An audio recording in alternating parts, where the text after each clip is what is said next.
Hi, folks. Welcome to Crisco's Corner. Hi, folks. Welcome back.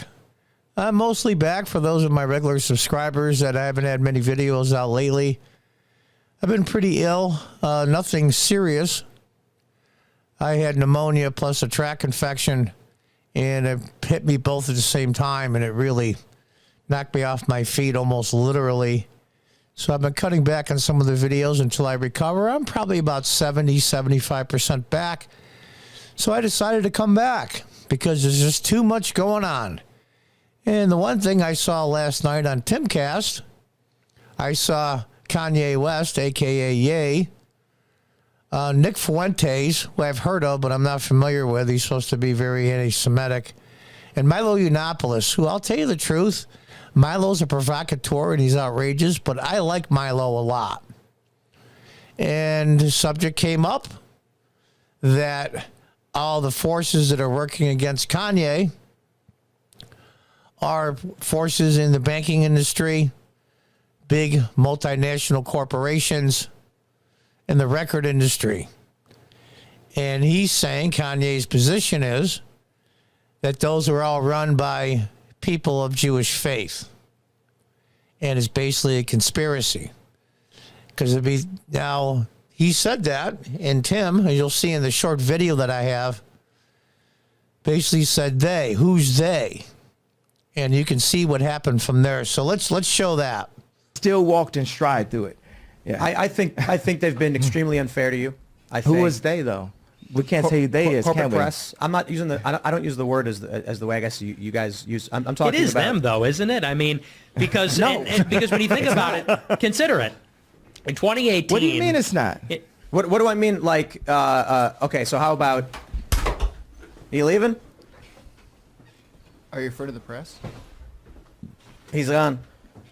I'll say it right now.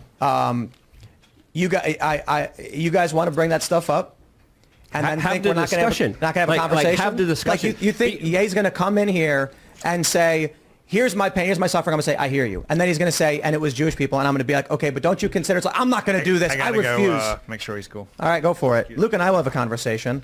So I can't say I'm surprised. What do I even do? Other than ask him, please elaborate on this. Are you referring to individuals, or are you quite literally blaming an entire group of people for the fact that powerful individuals are causing you harm? I really wanted to ask Nick about his thoughts about MLK. So that was the clip from Timcast. I want to side with Tim on this one. I think Kanye, was just kind of a loose cannon. Maybe he's having a bad day. He's under tremendous pressure. He's lost literally over $1 billion in personal wealth, assets, stuff they've done to him. I mean, it's amazing to me how you can just cut somebody off legally like that. I think it was J.P. Morgan. Basically, he couldn't get access to hundreds of millions of dollars of his own money. And it's amazing to me how Kanye doesn't have the lawyers or the legal backing, I guess. I mean, with that kind of money, you think he'd afford some to try to navigate his way through. Now, I believe it was Adidas canceled Kanye, and that was a huge, huge moneymaker and contract for Kanye because they believe he said some anti-Semitic things. Now, I'm going to take Tim's side on this one. Even though I think Kanye is a very interesting guy, he's very intelligent. Sometimes I think he just, not that he speaks what everybody's thinking, not that kind of thing at all, but he knows how to navigate through the media, through publishing firms. He knows how it works. Instead of saying these sons of bitches over to J.P. Morgan, all the record producers, and go through the list of all the people and name them by name. He had a few names from J.P. Morgan. Have a list of names to bring with him. And that way he could have got around the criticism for being anti-Semitic. Now, that's the trap. That's the trap that the left sets. Can they go too far? Probably. But the fact of the matter is, he should have done that instead. It's like blaming some individuals that are black and saying all blacks are like them. That's just something that even the average American that's not woke, just the average Joe or Jane walking down the street, could really appreciate. So that's what he should have done instead. And that's when Tim said, well, who are they? He goes, well, and here's the other thing I want to mention, because Trump's involved, because Kanye, Nick Fuentes, and I forget who else was there, was having dinner with President Trump. And Kanye even said, and it's been confirmed, that this dinner date, lunch, was set long before the things that Kanye said that really started this whole fiasco. And he had no idea that Nick Fuentes was coming. I mean, no idea meaning Trump. Of course, they're going to crucify him for it. He had a known anti-Semite, even though his daughter, who converted to Judaism, his son-in-law, and many grandkids of his are Jewish, are of Jewish faith, not just Jewish by genetics, but also are practicing Jews. But they'll run with it because it's stupid. And even Kanye said Trump had no idea Nick Fuentes was coming.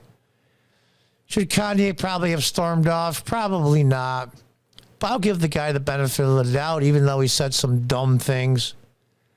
He's under a tremendous amount of pressure. Remember, he just got divorced. And now he lost over $1 billion of his personal net worth.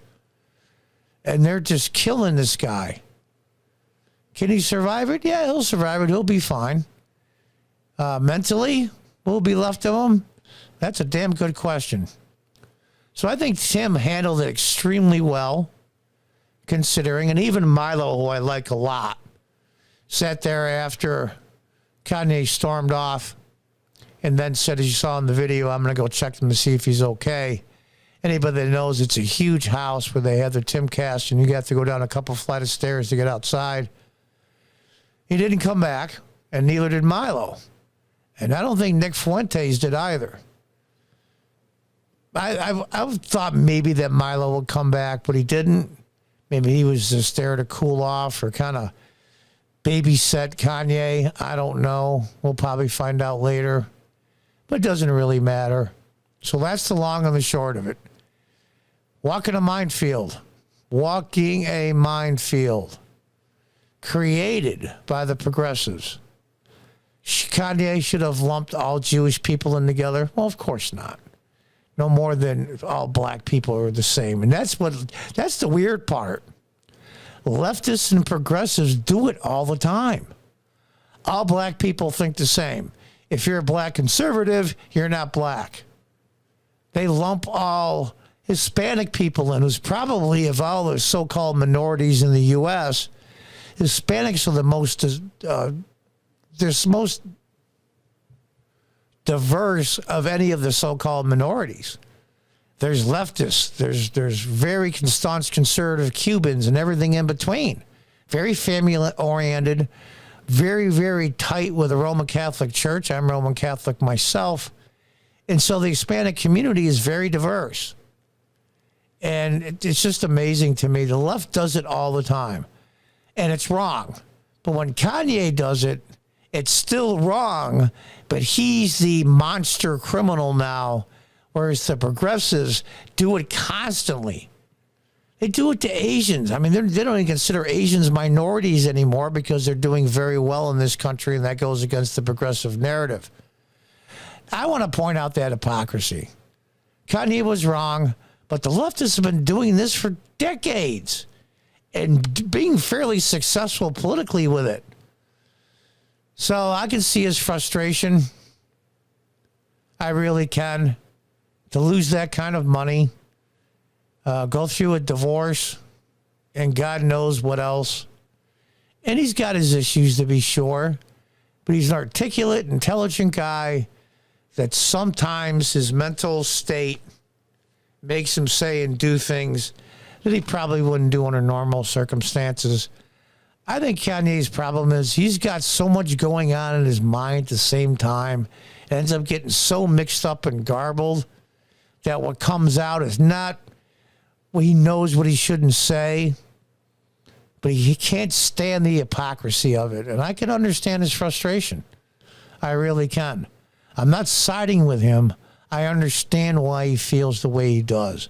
And I thought Tim Pool handled it very well considering. Kept his cool, and the show continued on. So there you have it, folks. That's what happened on Timcast last night.